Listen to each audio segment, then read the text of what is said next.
一位母胎单身多年的男士呀，这2天遇到了一个比高考还难的考试。周末呢，跟相亲女士出去玩了1天1夜，回来这个女士就说了不合适。她是痛定思痛呀，就是想不明白这过程到底发生了什么。事情是这样的啊，男士今年是28岁，母胎 solo 多年，性格是比较腼腆的，是一名程序员。那上个月呢，家里给介绍了一位同岁的姑娘做设计的。这个2个人呢，在这个月已经见了3次面，都只是简单的吃饭，偶尔呢去看看电影，彼此呀是都有好感，但呢也只是就是朋友的关系，突破不了。周4的时候呀，突然这个姑娘呀就跟这个男士说呀，周末想去威海玩，希望男士陪着，计划呀周5晚上走，周6晚上回来，说晚上走可以省时间。这男士听完就答应了。就这样呢，男士回家上网是各种搜这个威海好吃好玩的，做旅游攻略。男士把这些事儿也跟自己的好哥们儿说了。这好哥们儿就给他说了一句话：哎呀，你得好好表现，这姑娘明显就是考验你的。男士听完这句话他就记心里了。哎呀，怪不得突然单独约我出去，这莫不是故意考验我人品呢？说完呢，他就赶紧把原先给女士订的经济房改成了豪华大床房。那为了省钱自己订了一个特价房。你说这男人真的是特别体贴。哎呀，我都有点觉得很温馨呐。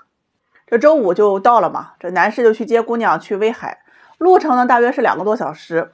这路上也是有说有笑，蛮开心的。这一路到了晚上，这2人就去路边买了一些这个烤串和菜去了酒店，准备按照计划入住。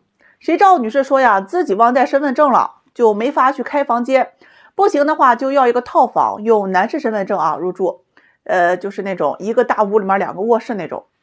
男士一听就让女士放心，别着急，我去前台给你问问，我想办法解决。这去了前台一问呢，人前台说没身份证可以登记一下，现在公安都联网，是允许入住的。哎呀，就这样2人按照原计划女士住了豪华房，男士住了经济房。这住下之后2人就在这个女士的房间里面吃饭，毕竟豪华房间大嘛。吃饭的这个功夫这个姑娘就说辛苦1天了，要不喝点酒吧。男士一听就想着这女人一般都不太喜欢男人喝酒，这明显就是故意让我喝酒来考验自己的。他就赶紧跟姑娘说自己不会喝酒。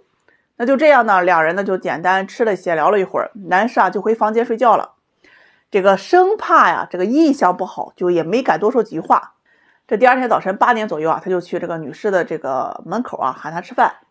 哎，谁知道人家女士说昨晚没睡好，今天补觉就不出去了。男士一听就有点着急了，那自己订了门票了，是不是今天出来玩的？难不成今天来这是睡觉的吗？这不是浪费了吗？最后姑娘就说说不去了，没有心情，说等睡醒了再说吧。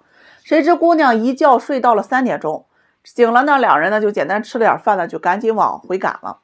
路上的女士就问了男士一句话你谈过几个女朋友？这男士就说学校里不敢谈，毕业太忙也没时间谈，所以一直呢就没有谈过恋爱。然后女士就哦了一下，全程也没再怎么说话。送女士回家之后没多久就收到女士发来的消息，说2人不合适，就算了吧。男士就懵了自己小心翼翼的做的每件事情都很绅士，也很有礼貌，也没有逾越的地方，为什么不合适哎呀，为什么不合适男士是想了3天3夜然后想不明白就过来问我。哎呀，其实这个不合适的原因是男士弄反了女士的真实意思，究竟是想借旅游考验自己，还是想借旅游去发展亲密关系？女士能提出邀约说明对男士还是认可的，也是接受往下发展的意思。这2人可以在恪守礼节的情况之下把关系进行质的提升，结果男士却弄反了，大家怎么看？最近这半个月跟我打听外国女生资源的男士是越来越多了。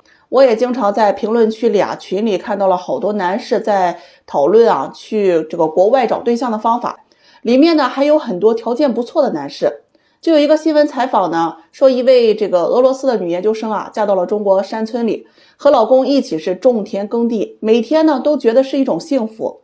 这样的婚姻状态是在中国多少男人羡慕的。特别是现在男女光棍对立不可协调的局面下，一些国外的女生资源，像越南、老挝的，前几年就已经有报道进入到了中国的婚恋市场。那这几年呢，像乌克兰、俄罗斯等东欧国家的一些女生啊，也开始小规模的进入到中国婚恋市场。照这种势头发展下去啊，未来几年呀，国外女生资源呢，势必会对中国的相亲市场呢，是造成了一种巨大的冲击。当然呢，也会形成一种补充。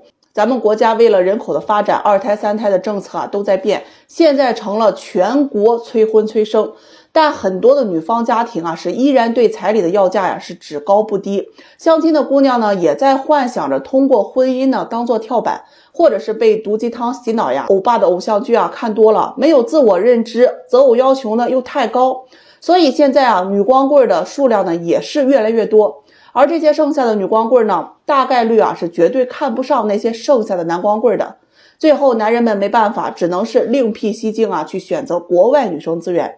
究其原因呢，国外女生呢是择偶要求少，对房车啊也没有什么要求，也很少要彩礼的。东欧女生啊基本都不太要彩礼金的。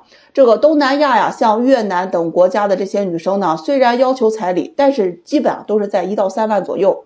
所以啊，找国外女生啊更加实惠划算。另外啊，国外女生在择偶的年龄上放的也比较宽，她们通常能接受啊年龄差距比较大的男生。当然对男方呢也会有一些要求，这跟他们国家的这个国民自身经济啊也是有一定关系的。甚至呢有一位8、9年的男士啊，从国外留学回来的，家里做生意，条件是真不错，都跟我提出啊想去国外找媳妇儿。我觉得这些行为啊是值得我们去反思的。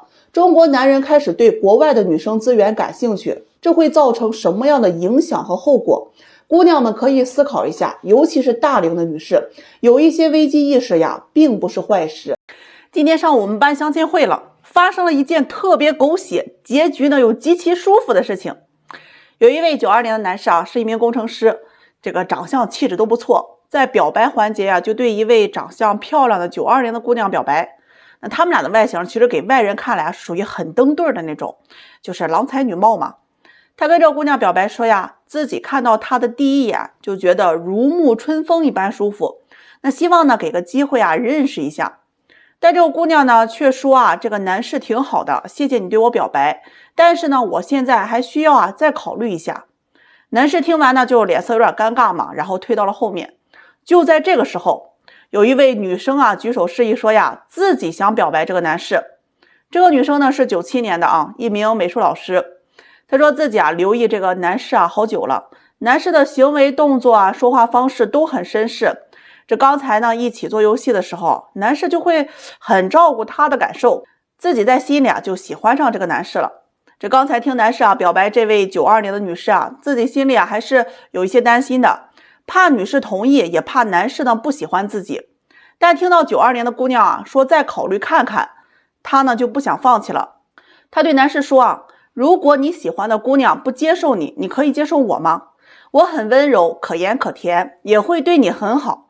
你刚才照顾我的样子呀很暖，我也想有机会去温暖你，可以吗？那这个时候这个男士啊就有点受宠若惊，就脸上啊就能看出来很高兴啊。而那位92年的这个姑娘脸上就特别尴尬，脸色也比较难看啊，就看着个男士。最后男士就对97年的这个姑娘说呀，我同意，也表示啊两人可以认识看看。人家姑娘啊立马是特别高兴的，又跑又跳呀去跟男士牵手。就在这个时候呢，那位92年的那个姑娘呀就突然跳出来呀，开始作妖，跟这个男士说呢，我只是说考虑一下，也没有说不同意吧，那你这么快选择别人，未免有点太渣了吧。那如果现在我也答应你，你会怎样选择？这个男士啊就有点尴尬啊，就对女士说呀，既然我做出了选择，那就互相尊重吧。这姑娘听完就脸色啊，哎呀就很难看呢，转身就走了。相亲会呢也继续往下进行。虽然过程很狗血，结局啊却让人是极度舒适啊。我想对那位92年的女生说呀，不知道你所谓的考虑是希望以朋友之名继续考察对方，还是想看看对方有没有当舔狗的潜力？你是觉得男人的尊严分文不值，还是觉得自己做绿茶呀做惯了，看男人都很蠢，都得听你的？你丝毫没有对一个对你表白却爱而不得的男人有任何的同情心，反而难过的点呀是自己的虚荣心和面子受到了打击，备胎转身爱上了别人而不甘心。